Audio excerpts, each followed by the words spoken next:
Welcome, everybody. My name's Tim Lenton. I'm the director of the Global Systems Institute here at the University of Exeter. It's an enormous pleasure for me to be here interviewing my scientific hero and mentor and good friend, Jim Lovelock. Thank you all for attending. Welcome to members of the public who've joined us for this special session, around 250 of you to join the 250 or so who are here for the longer conference. Welcome to those of you joining us on the video link, the live stream, or indeed watching this as a recording. This is going to take the format of me interviewing Jim for a while, half of the time, in the format of a little bit of This Is Your Life, and then we'll open up to questions and answers from you, the audience. And when we get to that point, I will remind you then, and I'll say it now, you need to wait for a microphone to get to you because we're recording all of this. And you need to keep your questions clear and simple, please. So, just to set the tone, we're going to play a little Jim Lovelock quote set to music with some animation, just to get us in the mood, and then we'll begin.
Bacteria, and always have been the most important living things.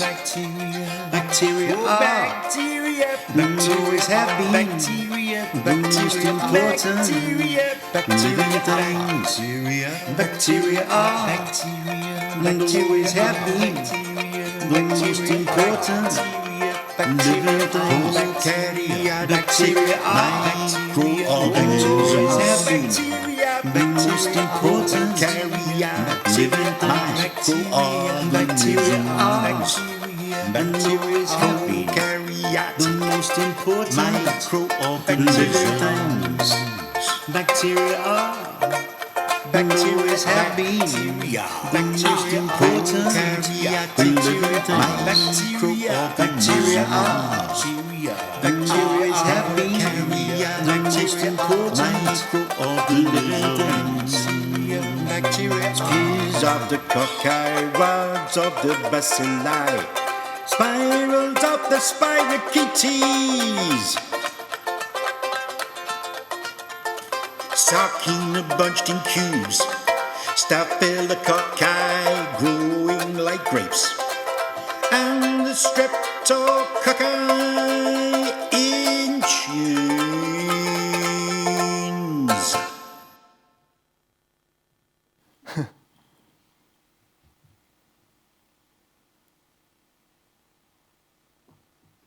Nice. Well, bacteria are certainly the most important living things, Jim, but I'm going to venture that among the humans, you're one of the most important, certainly for me and for those of us gathered here. You've lived an amazing century. I thought I'd start by asking you, after being born in Letchworth in 26th of July 1919, what's your first memory as a child? My first memory as a child was being in my grandmother's garden. Yeah. Now, memory is a bit fallible, and I can't guarantee that. Yeah. But there was something I've recalled always of being in the garden sometime in the summer, must have been about 1 or 2 years old, and feeling a great feeling of contentment. There were no words then, of course, to put it into.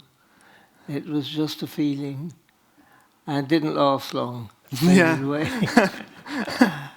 And that was your grandmother's garden, possibly because she did a lot of your bringing you up. Your Yes. mum and Yes. dad left you quite a lot of the time with your grandma. Well, my mother was a feminist. Yeah. She was a suffragist, actually, so she was deep into Yeah. the kind of activity. And she lived in Brixton, and bringing up a child there was a bit more than she could manage. Yeah. And my grandmother, who was exceedingly maternal, took on the task. And you were an only child, and you probably didn't see so many other children around you as a child. Is that right? I didn't see any. Hmm. But no, I grew up alone. But you had the common opposite your grandmother's house in Letchworth. Did you explore on the common and begin to find a connection to nature there? Yes. The house we lived in, Letchworth was one of the first planned cities, I think, in Britain. Was sharply cut off on one side by an old I suppose you'd call it Neolithic trackway, called Icknield Way. Yeah. And on the other side of Icknield Way was Letchworth Common, which was wild land, more or less. And it was perfectly safe to cross Icknield Way as a child and go into Common. There's no traffic. Yeah. For my grandmother to worry about. Brilliant. And your father, he was a true naturalist. Did he help ignite your enthusiasm for the British countryside? Did he take you out and teach you things as a child? Oh, yes. I often think of my father as a hunter-gatherer. Yeah. And he knew how to hunt and to gather. And one of the many things he taught me, which is, I think, a lost art almost, was tickling for trout. Tickling trout. Fantastic. Go into a stream and put your hand along the bank slowly and carefully, and you can come up beneath the trout and catch it. And am I right in thinking it was your father that gave you an extraordinary Christmas present, maybe your fourth Christmas, an electrical kit, is that right? Or? That's right, yes. He gave me a box full of odds and ends of what was available in those days, which would be about 1924, I suppose, that sort of region. Electrical bits of stuff, Leclanché batteries, lights, bells, buzzers, and so on. And is that where it all starts, your passion for engineering and science with that kit? Perhaps. One would like to think so. Yeah. And I know you moved to London. Your mum and dad bought an art shop in Brixton. Is that right? That's right. And I venture that you went into the centre of London. They were taking you to the museums. I think you told me you're about 6 years old, and they'd taken you possibly to the V&A or maybe the Natural History Museum. You told me you were bored to tears, but your dad sent you across the road to the Science Museum. Can you just tell me about that first experience of walking into the Science Museum in London as a kid? Yes, indeed. I remember it really quite vividly. You see, my mother and father were mad keen on art, and they wanted me to get indoctrinated that way and perhaps follow them. And I didn't want any part of it. Yeah, absolutely. Dull and boring. And my father was wise enough to suss this out. And one Sunday afternoon, he could see how bored I was in the Victoria and Albert Museum, and said, "Why don't you go across the road to there's a much better museum for you." And I went to the Science Museum, and the first thing I saw was, of course, Newcomen's steam engine. And it had an effect on me, rather like those great lizards are supposed to have on people who go into the National History Museum. But this was a mechanical lizard, absolutely. Yeah, that's right. And I guess in those days you ride the tram back to Brixton, to home in Brixton. And I know that you spent a lot of time in Brixton Public Library as a child growing up there. What sort of books did you like to take out of the library to begin with in Brixton? Well, I wasn't bright enough to go to the library myself. My mother and grandmother both were avid readers, and they would walk the mile down Brixton Hill to the library, which was in the centre of Brixton, and pick a book or two for a couple of weeks. And I went along there and somehow found H.G. Wells and science fiction stuff of that kind. And then after a while, I wanted to give up that and go on to the hard stuff. Yeah. And I asked the librarian where that was, and she said, "Oh, that's in the basement, but it's much too developed. You'd never understand it." I said, "Never mind, but nothing like telling you something like it's too difficult for you." As encouragement. So I went down, and there were all sorts of books there, and two that I remember vividly. One was Jean's Astronomy and Cosmogony, and I forgot, the other was Wade's Organic Chemistry. Yes. Yeah. And those became kind of Bibles as far as I was concerned. Probably didn't understand them, at least only partially.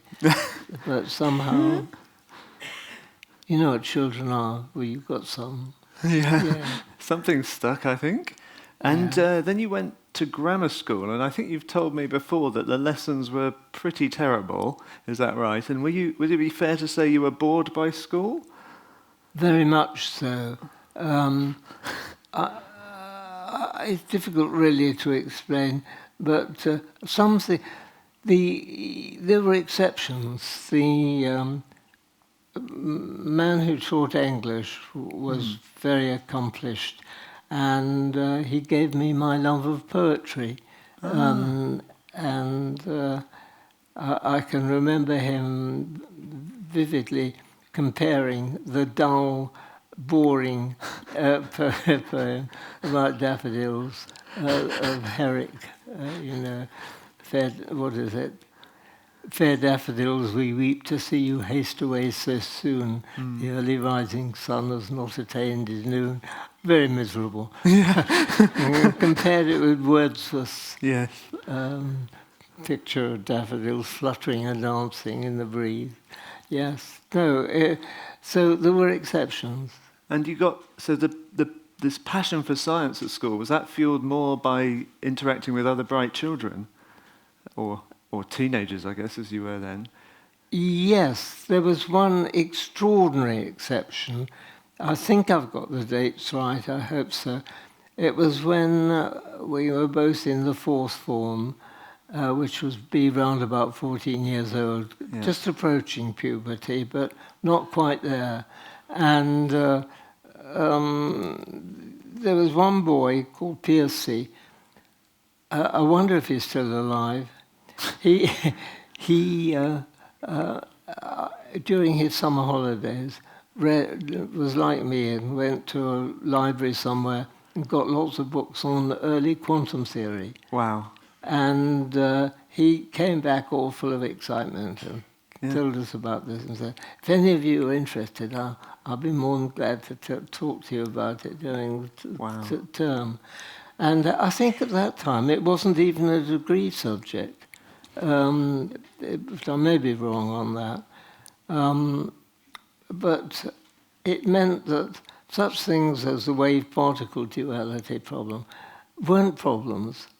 That somehow, I have a theory, I may be wrong, that if you're taught before puberty, it goes into a different sort of mental region than what you receive after puberty, which comes before we get a little bit more distracted. I may be completely wrong on that. Fantastic. Now, you left school and needed to get a job, and as I recall, that was with a company of photographic industry consultants on the Fulham Road in London. And that company, they insisted that all their apprentices went to evening school. Is that right, at Birkbeck College? Yes. So is that, working with that company, was that the time that you began to hone your incredible analytical skills?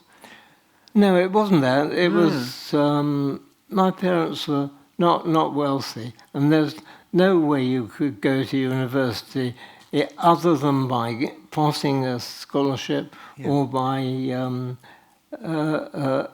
being paid to go, and they couldn't pay. So I had to get a job, which was quite normal in Britain at that time. I think the number going to university must have been a tiny percentage of what it is now, and I was hit very lucky. I got a job with a firm. They were consultants. And they were consultants to the photographic industry and would tackle any problem all the way from the gelatin used to suspend the fine particles of silver salt that were used as photosensitive material, all the way to even cameras. And it was a wonderful opportunity to pick up in practice a very wide range of science. And so I was very lucky there. I was there about 2 years, and brilliant. That was it. And then the war broke out, I guess. Yes. And the evening classes had to stop in London because all the colleges shut. And that took you to Manchester as a student. And the chemistry department's run by Alexander Todd, a Nobel Prize winner. And I wondered if you could tell us all about the incident where Todd accused you of cheating at Manchester University and dragged you into his office. Was that he thought you couldn't possibly have got the measurements as accurately as you did with the practical? Is that right? Well, of course, it's rather funny. If you actually work at a firm of consultants who are selling their analyses to firms like Kodak, you better be right. Yeah. Otherwise, you'll have the boss of the firm on your neck. Yeah. And so I could do an analysis of bromide or any of the interesting things to photographers almost in my sleep. And when I got to Manchester University, the very first practical lesson included doing one of these analyses. And I got it twice in sequence, exactly right. And the professor, who was Todd, later a Nobel Prize winner, a very good professor in many ways, thought I must have gone and read the invigilator's notebook. No way could a first-year student possibly get that one right. But then you explained your training. It took me 10 minutes to explain to him why I was accurate, and he then came to see me do a much more difficult analysis of barium sulfate for sulfate ion gravimetrically. And when I got that right twice running, then he gave in. Brilliant. That must be true. So when you graduated in around 1941, with a 2-2 for all the aspiring students in the audience, it's Todd who recommended you for a job at the National Institute of Medical Research Laboratories, Mill Hill, back in London. And you arrived there in the middle of the war effort, I guess. Well, therein lies the tale. Todd was married, Henry Dale's daughter. So, and Henry Dale was not only a Nobel Prize winner himself, but also he was president of the Royal Society at that time. So it was pretty high-level science as far as... And he couldn't have put me at a better place. The question is why? Why put a dumb student with a rather poor degree, send him to his father-in-law? And the reason just was obvious when I think about it. Dale wanted somebody who was practical and reliable. He didn't want somebody who was brilliant, who could get there about it. But I remember you telling me that, and Dale said to you, arriving in the middle of the war effort, "Oh, Lovelock, you're not going to get any science done here." Is that right? Did he say? He did. So Henry Dale, he said as you arrived, Lovelock, you're not going to get any science done here. That's We're just right. going to solve practical problems, which I guess was a delight for you. It didn't worry me at all, but I remember well him saying, "My boy, forget science. We won't be doing any here until after the war. It'll all be ad hoc problems which need solving yesterday, preferably." and that seemed to me much more a challenge. And you worked in a team headed by Robert Bourdillon, who'd been a World War I fighter pilot, a mountaineer, so there's a certain panache around that. But I remember you telling me you would get set problems at sort of 4 p.m. in the afternoon, needing an answer by 10 a.m. the next day. Yeah. One of those was about solving the puzzle of how to tell the degree of a burn on the skin. How did you solve that one? Well, overnight? I realise now, and indeed I discovered while I was in America, that the question was much deeper than I'd realised.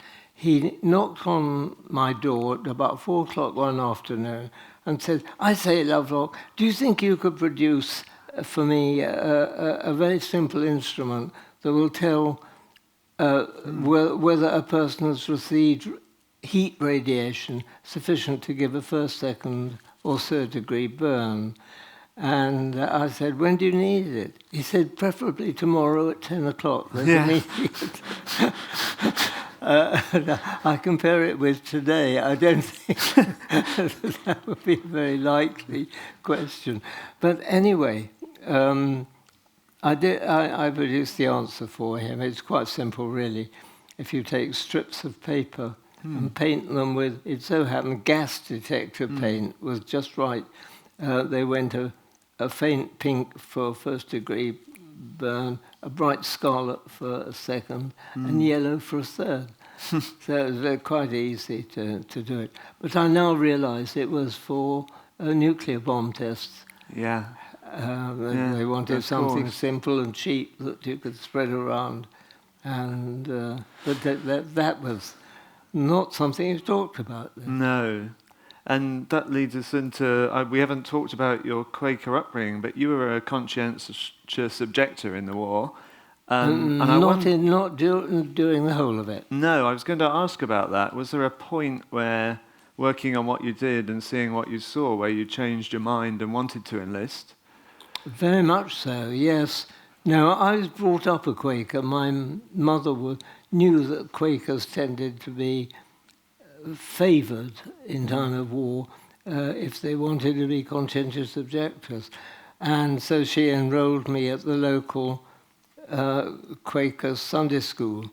It so happened, again, this weird chance, that the subject taught at this Quaker Sunday school was not religion, it was mostly cosmology. Wow. The leader of the church was an amateur astronomer, and that was his thing. Fantastic. He demonstrated and taught us all sorts of stuff, astronomy. So you tried to enlist, and then what happened? Did Sir Henry Dale step in and stop this and get you back to this? No. It wasn't that at all. It was, I think, this was true of many people in World War II. When it started, it seemed unreal.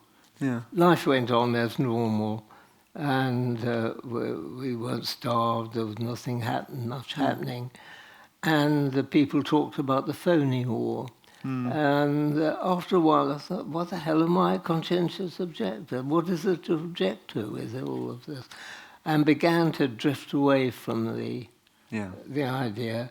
And when it started in earnest, and you saw pictures of sailors burnt to death on tankers and things that were torpedoed, I just couldn't hold it any longer and resigned.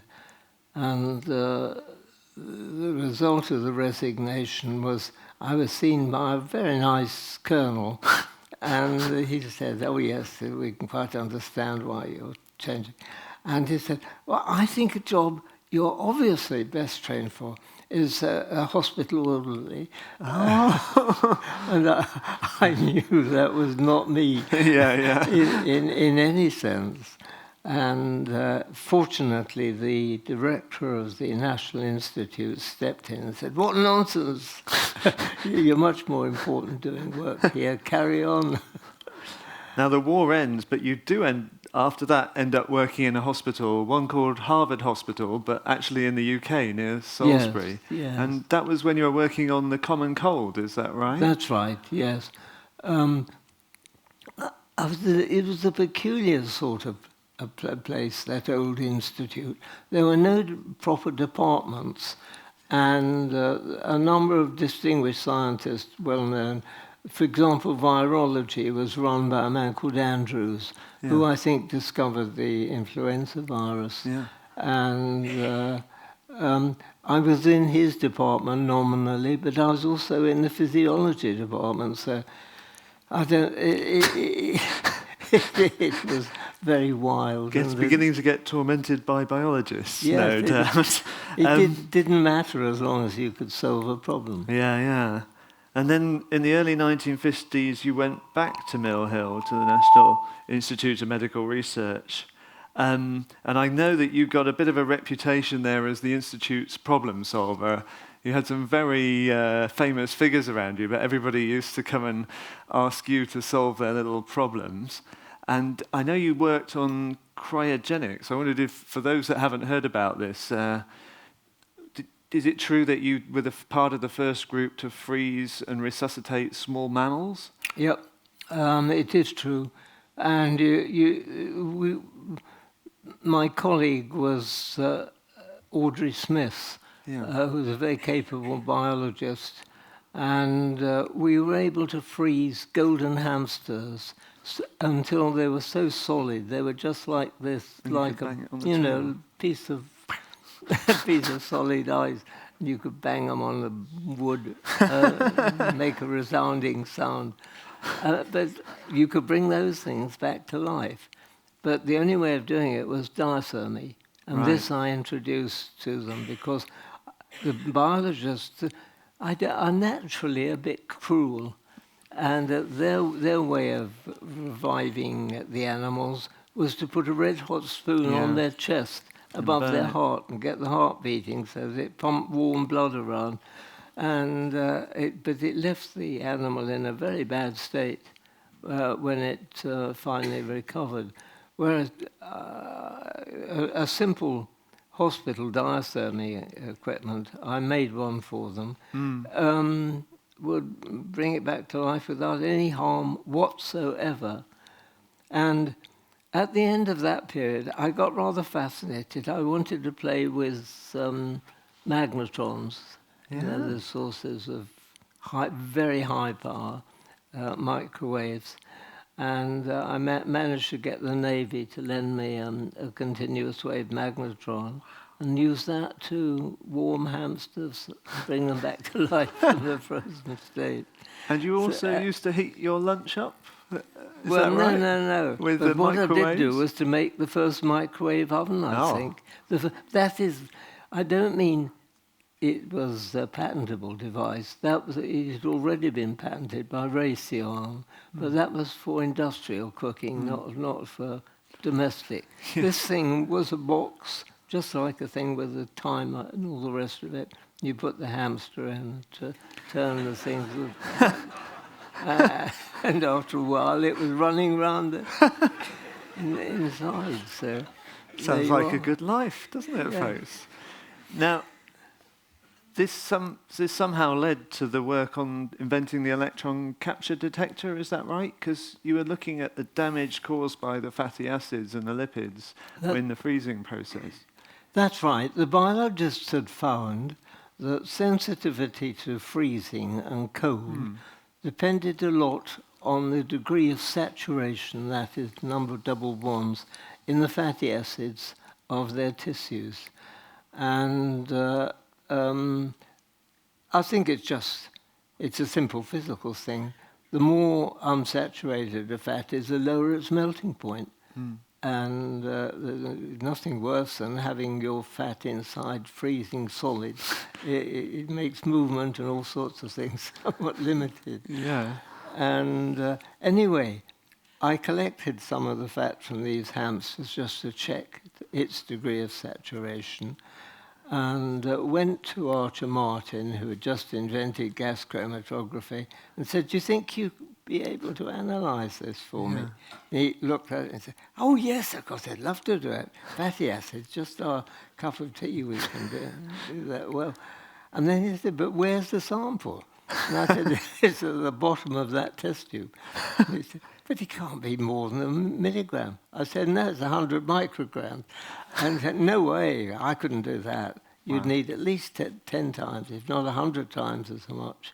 So you'll have to go away and make a much bigger sample." This made me feel very despondent. I was getting bored with that's a sort of practical biology, and didn't like the idea at all. But then he said, and my face must have lit up. He said, "Of course, you could invent a more sensitive detector." And there's this thing, you see, you're asked to invent something, and suddenly I went off. And I remember it shows what a wonderful institute that was at Mill Hill. I went to the director, Harrington, and said, "Do you mind if I spend the next couple of months working on slow electrons instead of on freezing hamsters?" He said, "I don't give a damn what you do as long as it's good science." Fantastic. And I owed a lot to him. Yeah.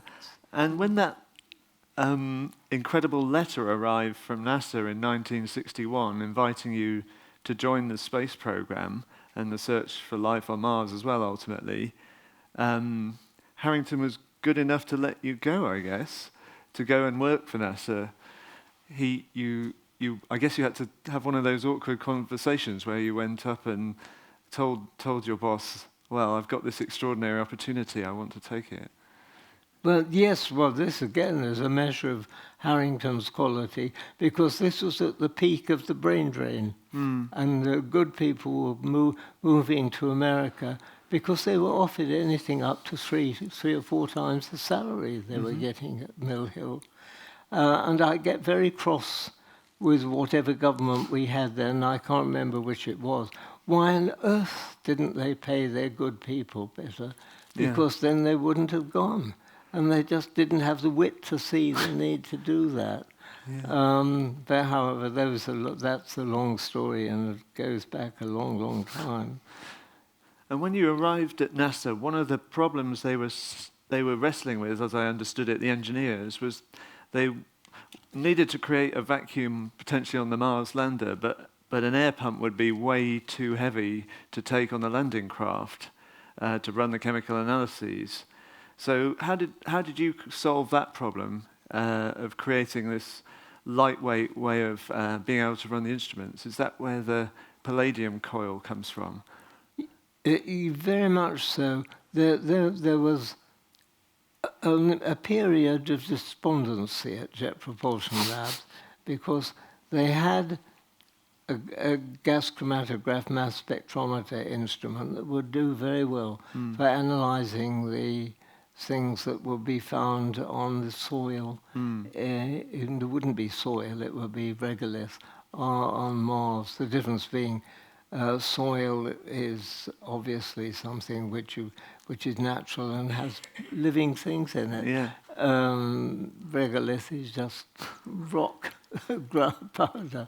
Anyway, they needed something to analyse that, and where am we were I? just talking about the problem they had, that they couldn't take the weight of a vacuum pump on the lander. You solved that problem. Tell us how you solved that problem of. Oh yes, no, that was the one. Well, vacuum you need for a mass spectrometer. For the mass and also you need a bit of vacuum to pull the compounds through the gas chromatograph, or you need some gas to push it.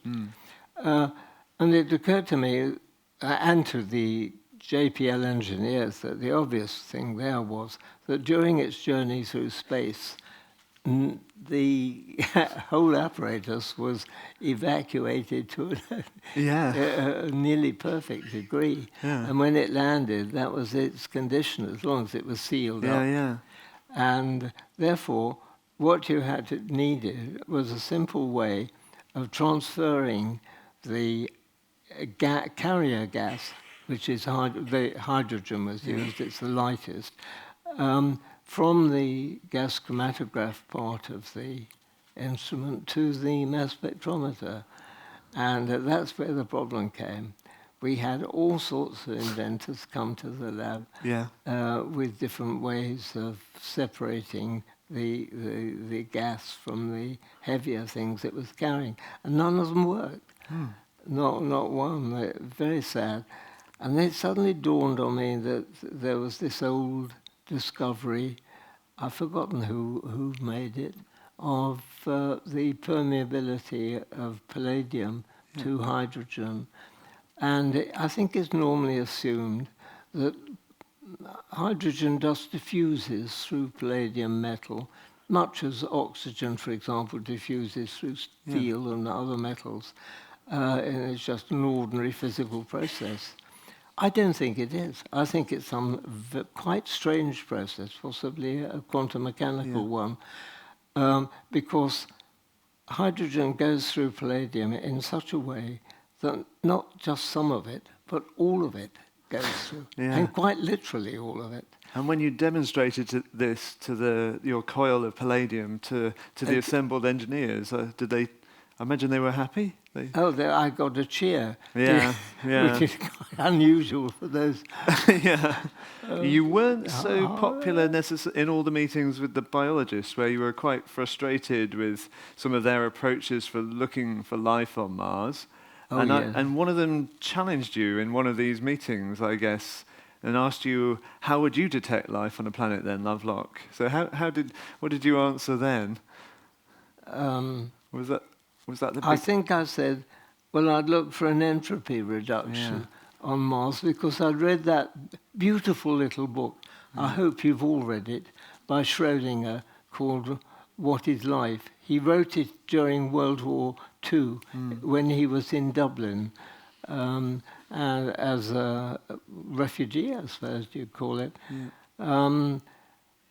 It's a lovely book. And of course, it's the truth. It's quite simple. What is characteristic about life is its capacity to lower entropy and to exist in a low entropic state. And that was the beginning of Gaia then, beginning of the idea. Indeed it was, yes. And then you were sharing an office with Carl Sagan, or he was just down the corridor? That's right. And did No, he shared an office with me. And did he introduced you to what they called the faint young sun puzzle as well? That's right, yes. Carl said, well, if you're right, Jim, about this, it means we can solve the faint young sun problem, which is that our warming star tends to warm up as it grows older. And at the very beginning, the output wouldn't have been enough to keep the Earth unfrozen and comfortable for life. And this was a bit of a problem for them. Also the fact that 2 or 3 billion years had passed and things had stayed more or less the same, whereas they should have. The temperature should have been steadily rising all the time. When you had that original eureka moment, was it a eureka moment where you saw the beginnings of the Gaia hypothesis? Yes, very much so. Could you describe? Well, it was written in a short paper in Nature, wasn't it? 1965. A physical basis for life detection, and you wrote a review of it. I remember much very later. well. Yeah, I was very much pleased later. with. Was it with Professor Lawson? Much later, Jim. But your idea in that paper, what are we, 50-something years on, is now still the basis for trying to detect life on planets around other stars now. How would you describe it as intuiting Gaia at the first moment, rather than a kind of process of rational thought? Not really. I think it's fair. I thought it was fairly obvious that. That's great. Yeah. So you were, and But because you're talking about a whole pile of things there, effects that low entropy will produce. Yeah. And I must admit, when I was challenged at Jet Propulsion Labs by a senior engineer, well, how would you find life on Mars then, if there was life there, by an entropy reduction? And I said, well, I don't know. I have to think about it. And he said, well, you've got till Friday. Oh, you work well to a deadline. There goes my contract. Fortunately, on Thursday night, it suddenly dawned on me, it's absolutely obvious. Brilliant. You've only to analyze the composition of the Martian atmosphere, and if it has gases in it that react with one another chemically and produce heat or something like that, then there's an entropy change, and clearly then there's life there. But if nothing happens at all, it just stays one, then probably there isn't. Yeah. And he loved that. He thought, now that's a good engineering suggestion. We certainly build equipment for that. Perfect. And we did. And you keep working on both the atmospheres of other planets and our own with Diane Hitchcock and the team. But when you're back in Bowerchalk in Wiltshire, is that where the hypothesis got its name from? Did you bump into Bill Golding or were out for a walk when he suggested the name Gaia? No, you see, it was like any other village. You tend to know everybody in a village. And someone like Bill Golding, we met him in the local pub and those places and chatted about things. And he was very interested in what I was doing at Jet Propulsion Labs. I mean, he was interested in space generally. And I was excited at this entropic approach and told him about it during a walk up the village to the post office. It's about a mile walk. Long we enough. used to do it most days. Yeah. And I got quite excited. And he said, well, if you're going to come up with ideas like that, you better give it a proper name. So I said, well, what would you call it? He said, I call it Gaia. And I thought he meant G-Y-R-E. Yeah, the great ocean circulation, yeah. It was a process that had resemblances to that. But when we'd sorted it out, I realized it was the classical Greek Earth Mother that he was talking about then. It's got stuck. Yeah, it certainly has. And so when did Lynn Margulis start to feed into this incredible idea and start shaping it? How did that happen? Well, this was, as you know, was all started in about 1965. I would guess that I talked with Bill Golding, although I don't have a record of when it was, about 1968, somewhere around about then. And Lynn at that time was working as professor of biology at Boston University, so there was no contact at all. But she talked to her prior husband, who was Carl Sagan. And she said, do you know anybody who knows about the production or what happens to oxygen in the early atmosphere? He said, oh, no, I don't know. He said, why don't you ask Jim Lovelock? He seems to have ideas on that sort of thing. So she invited me to her lab, and I first went there. I don't have a record of the date, but it would be at the earliest about 1971, or perhaps 1972. And that was when we got together. And within a year or two, you were writing a bevy of papers that are... That's right, yes. And Yes, no, she was enthusiastically in support, which was amazing because she was the only biologist that was. Yeah. And around this time of the early 1970s, you got to go on a famous voyage on the Shackleton, making some very famous measurements. But tell us, how did you manage to get passage on that trip? Because you applied for a grant, didn't you? Really funny, and I hope it's got a message for you all about grants and things. I had this idea, it'd be a good idea to go travel on one of the ships that regularly went from Britain. That was in our days of wealth, to Antarctica and back, taking supplies to the BAS, British Antarctic Survey down there. And I said, could I travel as a passenger on that ship and take measurements? I'll bring my own apparatus on the way. And so at the time, I was a visiting professor at Reading University. No money changed hands either way. Indeed. And Peter Felgett, the professor there, said, why don't you apply for a grant to go on that ship? And I said, well, I don't really need a grant. He said, yes, you do. I mean, you might get in trouble down there and need to get back.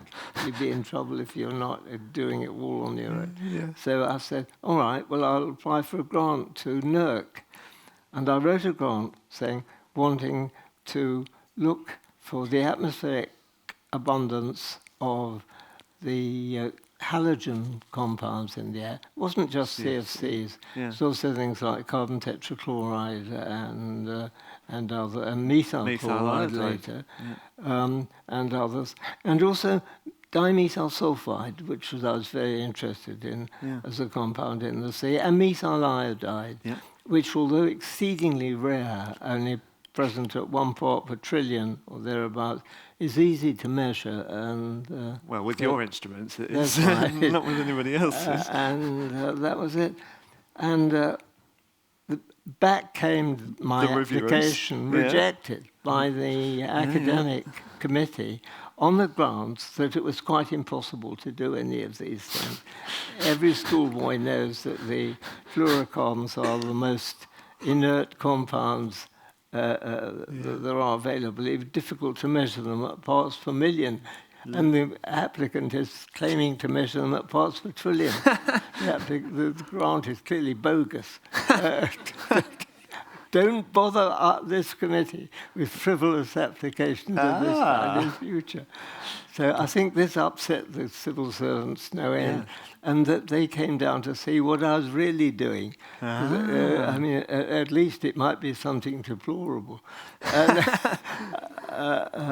But they were very pleased with what they saw, and they saw that you really could measure CFCs quite accurately. Indeed, you could use an absolute method, which is the only way of being sure about an abundance in the region of parts per trillion. You can never make standards, or you couldn't then. You can now, but you couldn't then. And they got you on the boat, basically. And so they said, oh, we can't give you a grant. We're not allowed to, because it's been rejected by the academics. But what we can do is let you travel on the ship for free. Brilliant. And pay your fare back if you come unstuck. So... Well, by my count, that led to about 3 different nature papers that are all classics. classics. Said, because you'll have to provide your own apparatus. And I said, don't worry, I can make it in 2 days. Brilliant. So the 1970s wear on, and how did you come to write the first book, Gaia, A New Look at Life on Earth? How did you come to write your first book on Gaia? Was it because you didn't feel people were reading the papers, or was it that somebody approached you? No. The New Scientist asked me to write an article with a chap from Shell called Sidney Apton on the finding of CFCs in the atmosphere, I think it was. And that was somewhere in 75, I think. Yeah, somewhere around about. I'm not absolutely sure it was the CFCs that sparked that one off, but it was something rather connected with the voyage that did. And then did someone spot your popular science writing, an editor? That's right. Yes. Wow. And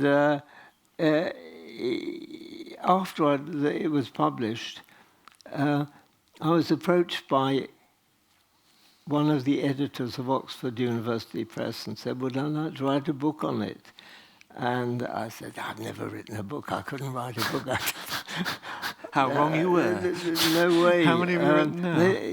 He was persistent and said, no, it's not that difficult. If you write a book a chapter at a time, it's not that difficult. And I'll tell you what. He said, I'll help you. Brilliant. He said, you just write the first chapter, and I'll come down and we'll have a look at it, and I'll brush it up, and and then we can repeat that process month by month, and gradually build up the book a chapter at a time, and so that's how it happened, really. And to my amazement, I found it wasn't all that difficult if you did it in that sort of ordered way, rather than just thinking, I want to write a book, sitting down and hoping for the best. Yeah, brilliant. What was the reception like? I mean, was your mailbox full the months, year after the Gaia? What you mean for the publication of the book? After the book came out, yeah. It was modest. Modest. If it's any use, it's still bringing in royalties of about 1,000 a year, but you couldn't live on it. No. And some of your not best friends, the biologists, weren't so keen on some of your ideas in the book. Oh, they were quite rude. Yeah, they were. And that's what inspired the Daisyworld model, Christmas 1981? Yes, it was, I think, Maynard Smith was one of the ones. He was a very outspoken man, and he could refer to Gaia as an evil religion. And it's got me a bit worked up and led to the development of Daisyworld. Well, I am not... I think I'm absolutely useless at arithmetic and any low-level mathematics. I can manage higher mathematics, but I can't manage lower mathematics. And someone I knew who could manage both higher mathematics and physics and lower mathematics very well was my student Andrew Watson, which you have here. And he kindly took on the task of writing a kosher paper on Daisyworld, which has been published. And I think its greatest success was it led to a computer game called Sim Earth, which has had a short life, but it sold quite a lot. It made quite a bit of money, and it's coming back. It's apparently got quite popular again in California. The 1980s were quite a tough decade for you and for Gaia. Would that be fair in terms of the reception for the idea? You had at the end of the 80s the first official scientific meeting, that Chapman conference. But I wonder what that was like for you, that meeting, because not all the papers were generous, shall we say, in their treatment. I don't know what it was, but I think particularly it was disliked in America. Quite why I know. Maybe it's a cultural thing. It doesn't fit with their way of thinking quite so well as ours. But that was a very difficult meeting and very unpleasant in many ways for me. But all these things sort out. A month after that meeting, I went to a totally different meeting organised by my wife Sandy sitting, that's where you which met. was the Global Forum, wasn't it? It was essentially a religious meeting. Yeah. And it included everybody from the Dalai Lama, if not God, downwards. Gods That's and where we Gaia. met. Fantastic. So things started to look up in the So late 80s. it wasn't bad. Yeah, fantastic. Well, at that point, I think I was, by the early 1990s, I was an 18-year-old kid just going to university, reading Gaia and the Ages of Gaia, at which point I boldly wrote you a letter. I think it was around Christmas time, maybe, my first year at university, and you were generous, and I said you made a calling at the end of the second book, I think, that the planet needed a physician, someone to train as a doctor. And I think that was what I wrote, saying I'd love to do a PhD on this. And I think it's just incredible that you invited me round to visit that summer 1992. Why? Yeah, what possessed you to respond to some 18-year-old kid writing from Cambridge University? Well, that maybe you have a big advantage in being tall. You didn't know that from my writing. Much a kid as you might think you did. Well, the 1990s, do you think that's when things started to look up for Gaia? You hosted yourself with Sandy a series of incredible meetings in Oxford through the 1990s. Right. Do you think that the idea started to gain a broader support in those times? Well, by then, I myself had become convinced that the idea was sound and probably correct in a general sort of way, that this planet was capable of looking after itself. Capable is a wrong word to use, but doesn't matter. We're all among friends here. Yes, I think things eased up quite a bit by then. For myself, had little doubts at all that the Earth is a unique planet that is capable of self-regulation on a level that makes it possible for life to persist on it. And I don't have too many doubts about that, but that's the wrong thing for a scientist to say. But as I've pointed out, I'm really only an engineer. And then in the 2000s, you wrote or published later on The Revenge of Gaia, which is a really strongly worded book. What moved you or motivated you to write that book, where you really raised a flag about the threat from climate change? Well, it wasn't just me, but I think at that time, I've forgotten when it was, in the 19-something or other. Around the 2000s, I forget as well. About 2000. Yeah. Everybody who had a heart and an interest in the world was beginning to realize that something was going quite wrong, and that we were living in a bad way on our planet. And I think I chose those strong words because of that. You must have felt the same, Tim. And still do, Jim, in fact. There you go, you see. We're all living with that now, I think. But your latest book, Novacene, it gives, I think, I'm going to say an optimistic view of the future. Would you, now you're 100, would you say you have an optimistic outlook for Gaia at least? Well, I'm always a sucker for a happy ending. Who isn't? And why not? So, I can't be far from my own end, so why not write a book that has a happy ending for the planet too? Well, I'll end my bit of the interview there, I think. I've held you for long enough. Let's give Tim a round of applause before we open it up. Thank you, Andrew.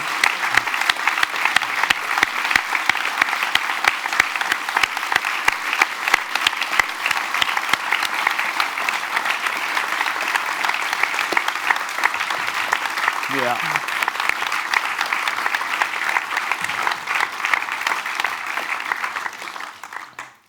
Right, and now over to you, audience. There are going to be at least 2 people with a microphone, so if you're near the back, you have to wave your arm higher or louder, as it were, to make sure you get my attention.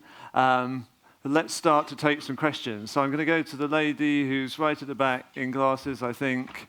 Yeah, you. Remember, try to keep it short and clear and sweet. The question. Hi. First of all, it's a great pleasure to be here. So thank you, Jim, for coming and Tim and the team for organising it. I guess my question is, as an early scientist, like just starting kind of my PhD, what advice would you give to someone that's just at the start of their science career?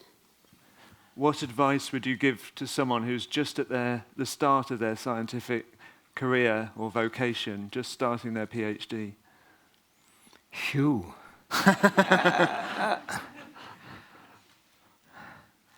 Have fun, I maybe? don't think I'm qualified to give you that because that sort of advice, because I'd have to know you a bit longer and know what your prime interests are and what moves you most in life, and a whole range of things.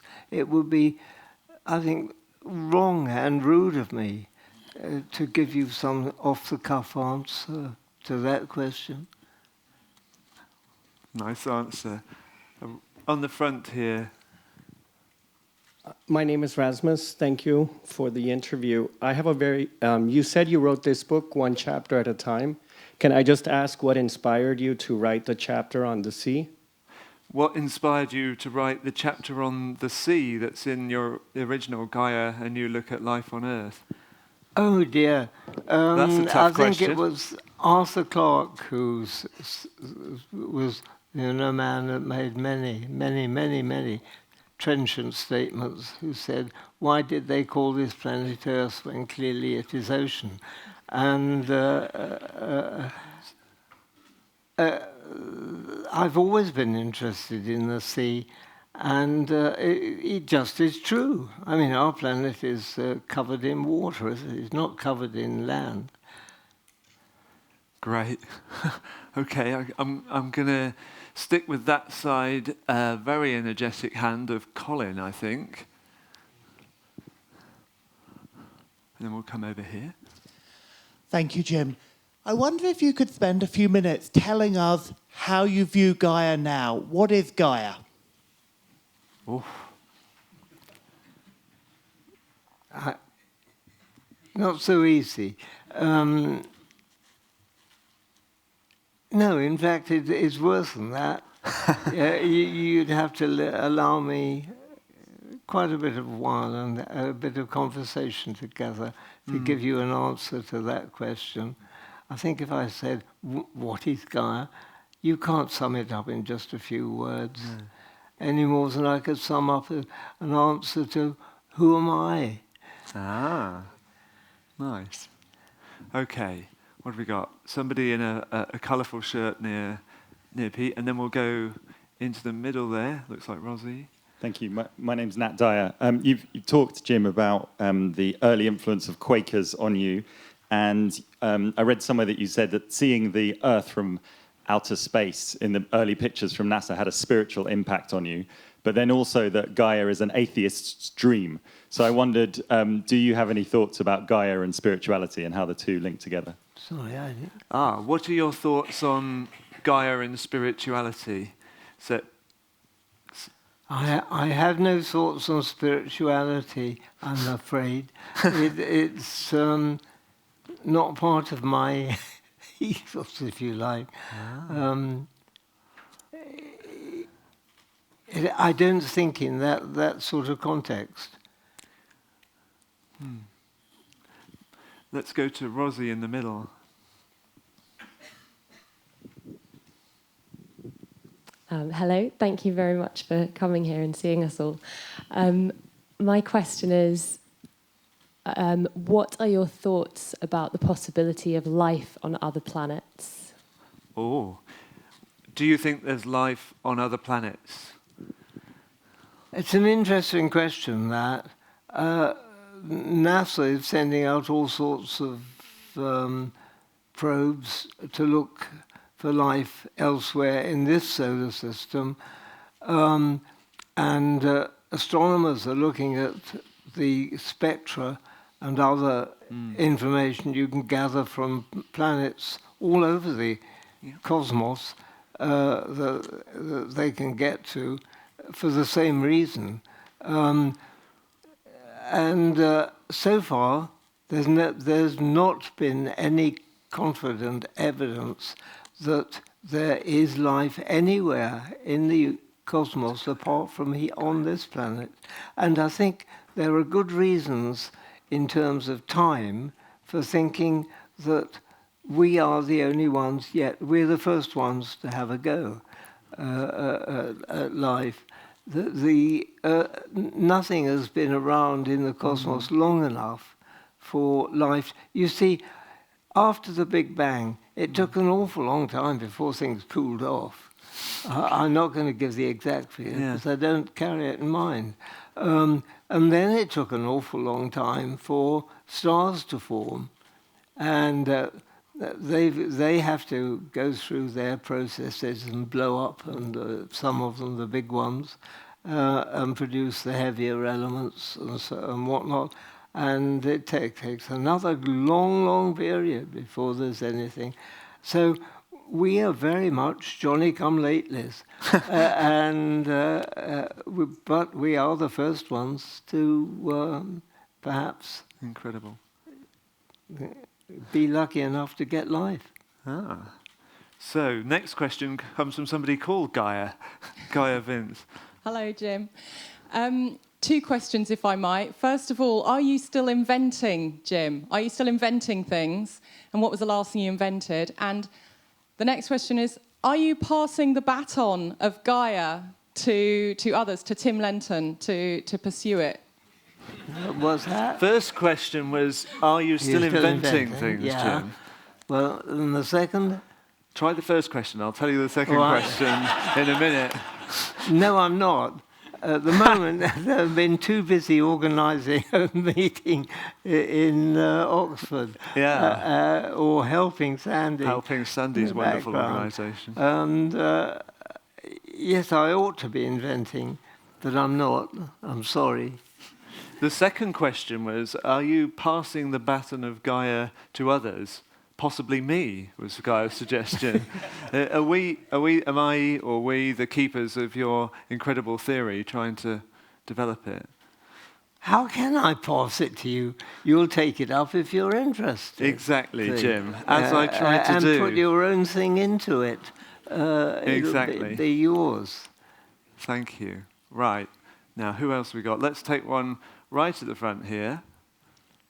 Then we'll go there. And we'll get a few more ideas. Yeah, okay. It's been so inspiring to listen to you. One of the things we've discussed at the conference is Gaia 2. This is the idea that we, in a sense, as humans, are Gaia now becoming conscious, and that we need to merge our consciousness with, in some way, intentionally, with the influence we have on Gaia, ideally in a good way. I wonder what you think are the prospects for us becoming more conscious and intentional in a good way in relation to our influence on Gaia. That is a really interesting question because it's got so many ramifications to it. The moment we start bringing consciousness and thinking into the whole system, I think things begin to alter in their own sort of way. To put it in a crude and simple way, we like playing games, and games like chess and drafts and so on, and in Asia, Go. And one of the prominent inventions now, of course, is the AlphaGo. I think this opens up a new channel for Gaia in all sorts of ways. I'm speculating entirely here, but then I like speculating.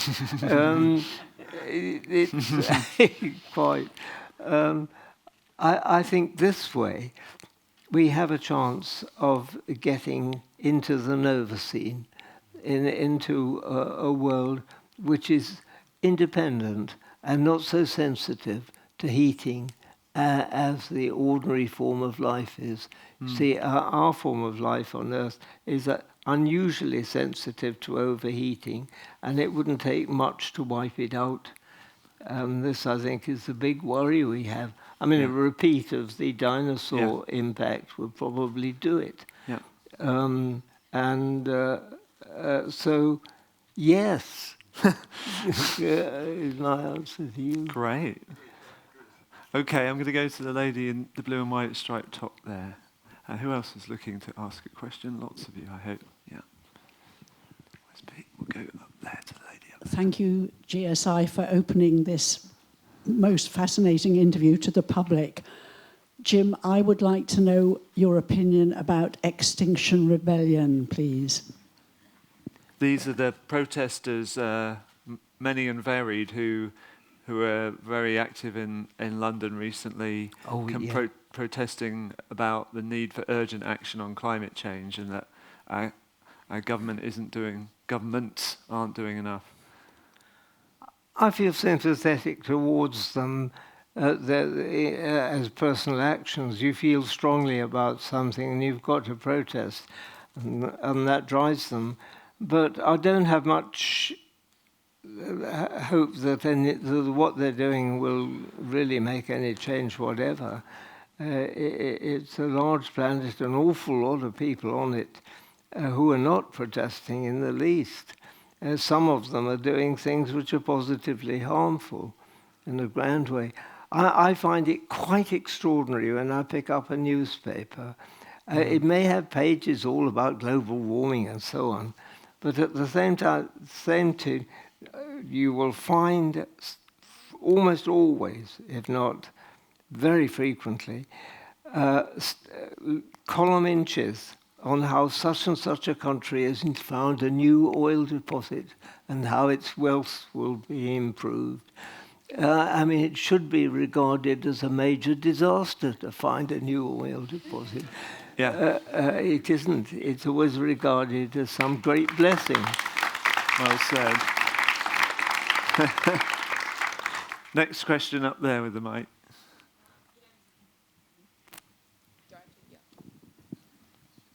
Is it on? Okay, yes. Jim, over the course of your life, you've worked in numerous different scientific fields, definitely not just one. And over the past century, science has also changed a lot. So which new fields and which new technologies do you think are the most exciting going forward? Which new scientific field and which new technologies are the most exciting looking forwards to the future? You take your pick. What suits you, I think, is the answer to that one. I must admit, I would not personally myself be very interested in picking up a major activity in the broader branches of cryptogamic botany, for example. But you're excited about artificial intelligence, Jim. About what? You're excited about artificial intelligence. That's oh, fair yes. to say. Yeah, that's for me. But for somebody else, it may be cryptogamic botany, yes. Jolly good. We need some. Hi. If there is life on other planets out there, do you think that the life planet system will be similar as on the Earth? Or how Earth-centric should we be when searching for life elsewhere?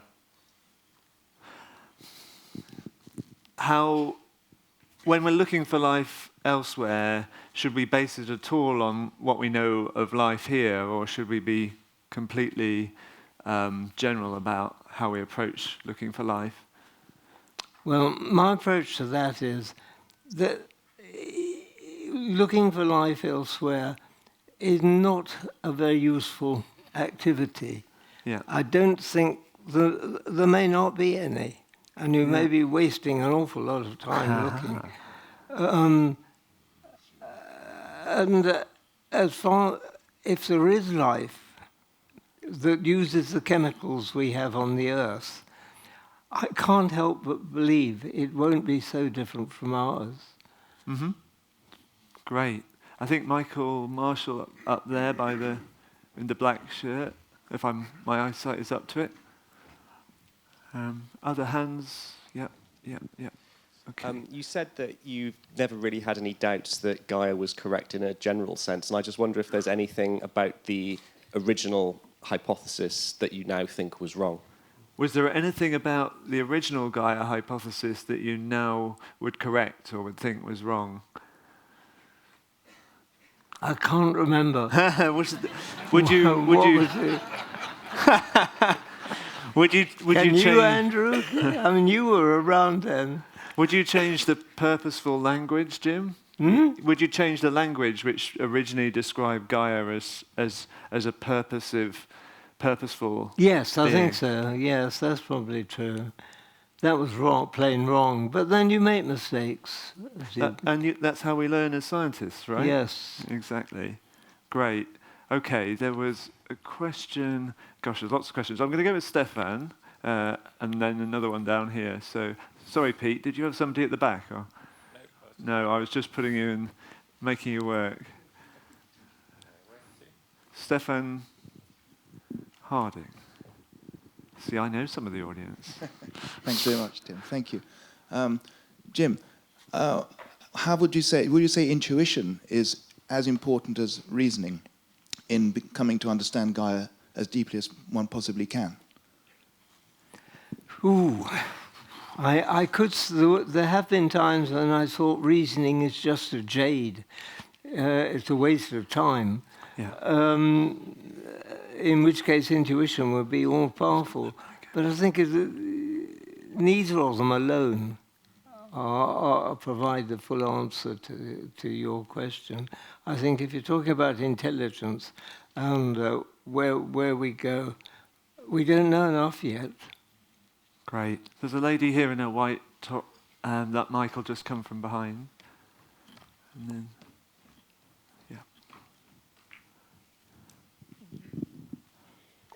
Thank you, Jim. That was an amazing chat. I just wanted to ask whether you felt was the probable demise of humans and most life forms before too long, that we should not be too distraught, but let whatever's going to be the route, the next phase of the Earth, just get on with it.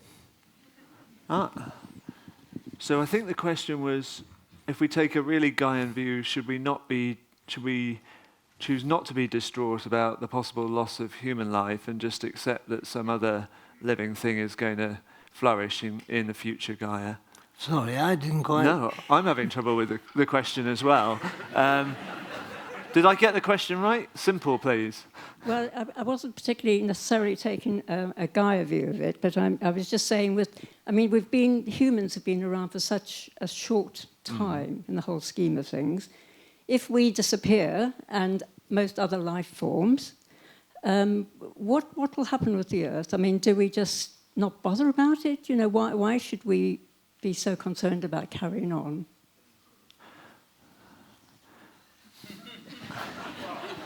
You baffled too? No, I'd give an answer, but it's so I suppose. Should we care about the loss of life forms that is unfolding now, and does it matter for Gaia? Would be perhaps not exactly the question. You're getting into a deep sort of philosophical topic here. What is life? Does it matter? I mean, it's obviously going to be a big disadvantage if I go on living to be 500. I mean, others may start copying, and we've got a big population problem already. It would be disastrous then. I mean, is life that important? Life has got many meanings. I mean, I'm talking about the one personal life, really. And I expect the questioner was talking about life in the collective. And you said we might be the only instance of life in the cosmos. I think we may well be the only incidence of life yet in the cosmos. Great. Okay, let's have the green person in the green shirt here, please. And then we'll go back to Peter, there. Peter, signal. Thank you. Thank you for your life work. My question is, do you believe that anti-nuclear energy activists are misguided? Do I believe? Are protesters against nuclear power misguided? No, I think quite to the contrary. I think that nuclear power is a safe, easy alternative that could provide us with electricity without damaging the planet at all. But it propaganda, or whatever you want to call it, which I suspect may be funded by oil companies, coal companies, and carbon source producers on quite a scale. We don't see that happening. We don't know it's happening, but I'm just beginning to suspect it is happening, because otherwise it makes so little sense. Okay, Peter Liss has got the microphone here. So, and then Jim, you were kind enough to give me a copy of your latest book. And Closer. I was reading it. So I'm talking about the Novacene book. And you in that book, you say what you've already said here, that you're doubtful about life existing on other planets, certainly not life like we have it here. And you posit the idea that actually makes us, the species, sort of chosen people, chosen species. And that's a very interesting idea. And I'm just wondering whether you think that gives us a greater responsibility because we're the only conscious ones around. We understand the cosmos to some degree, at least. We know what's going on the Earth to some degree. Do we have additional responsibilities? And I read in the newspaper that on the moon, we've managed to leave tons of what's called space waste. This is a pretty shocking thing, but I mean, there's a broader question of what our responsibility is, being apparently the only sentient beings in the whole of the cosmos. If we're the only conscious beings in the cosmos, does that bring some responsibility with it? I suppose a moralist would say yes. But are you a moralist? I'm just an inventor. Yeah. No, honestly, it's not an easy question to answer. It certainly isn't. Nadine. Do you think there is something special and beneficial about living in Devon for the Earth system scientist? Actually, Jim lives in Dorset right now, but close enough. What's this about? The question is there something special about living in, let's call it the southwest of England, for being a Gaian scientist? Do the two work well together? I do, yes, very much. Moreover, I've lived most of my life in southwest of England. Bravo. In one part or another. There's somebody right on the back row up there who's had their hand up for a while. The person on the chap on the right of the two, if that's all right. And then we'll go to Tim on the front. Hi, Jim. I was wondering if you could say for you what the difference is between Earth system science and Gaia, or put another way, what is the naming of Gaia pointing to that the respectable discipline, in quotes, of Earth system science isn't able to encapsulate? I think Earth system science is probably the correct way of looking at it, and the term was introduced by Beran, I think it was, wasn't it?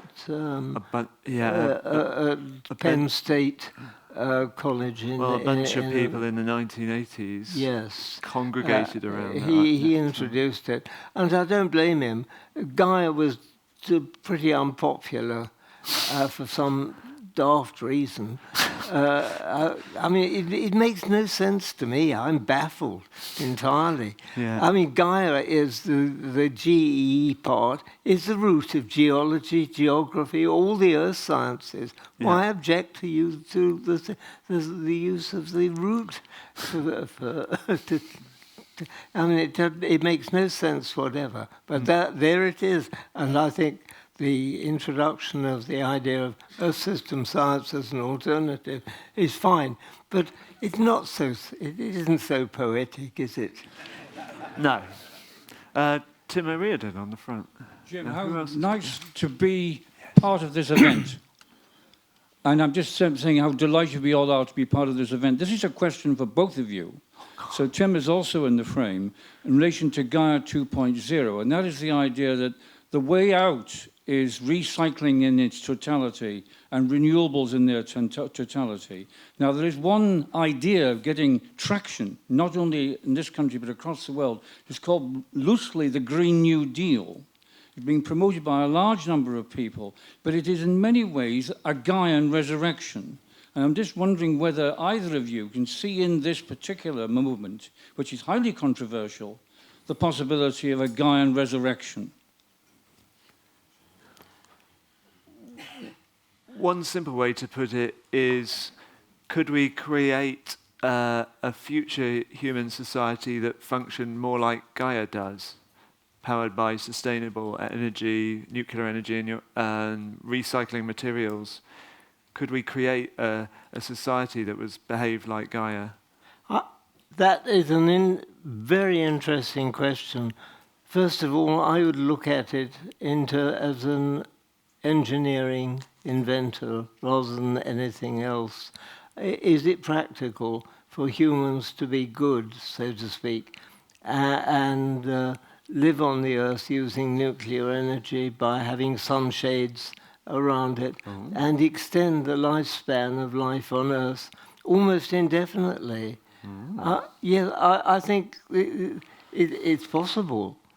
But whether it'll happen is quite a different thing. Perhaps we are innately unable to come together and do the right thing. I think we may be so interested in our short lifespans and what happens during them that we don't bother much about what happens in the future for the rest of life. For my part, I think we have the capacity to have a flourishing population of billions of people if we created a society that functioned more like Gaia. We're capable of doing that, but whether we will do it is a wholly different matter. Oliver Morton has been enthusiastically waving at me for a while in the middle there. And you need to wave again to get the mic, Ollie. Jim, thank you very much for that. I wanted to go back to something slightly more personal, that your friend Stuart Brand, who first alerted the world in some ways to the symbolic power of the picture of the Earth from space, did so under the influence of an LSD trip. Your office mate, Carl Sagan, was famously stoned much of the time.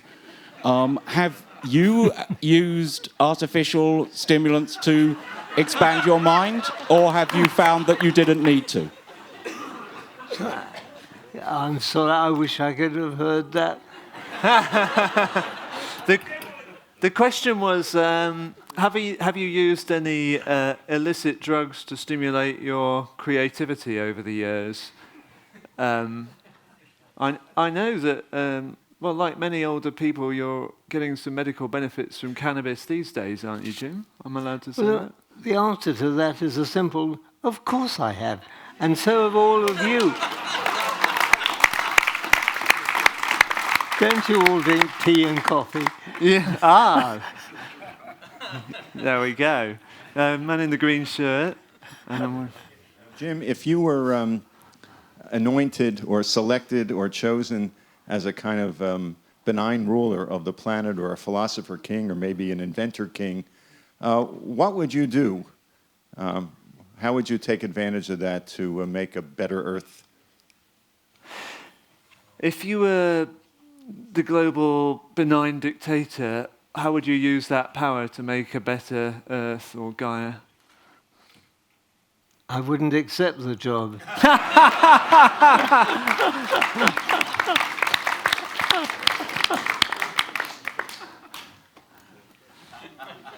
A lot of people have a lot more questions, but our time is up, and I don't want to tire out this incredible centenarian anymore. So I apologize if you didn't get to ask your question, but let's show our warm thanks to Jim for being with us. You can stay, Simon. We need to do the photo inside. Okay.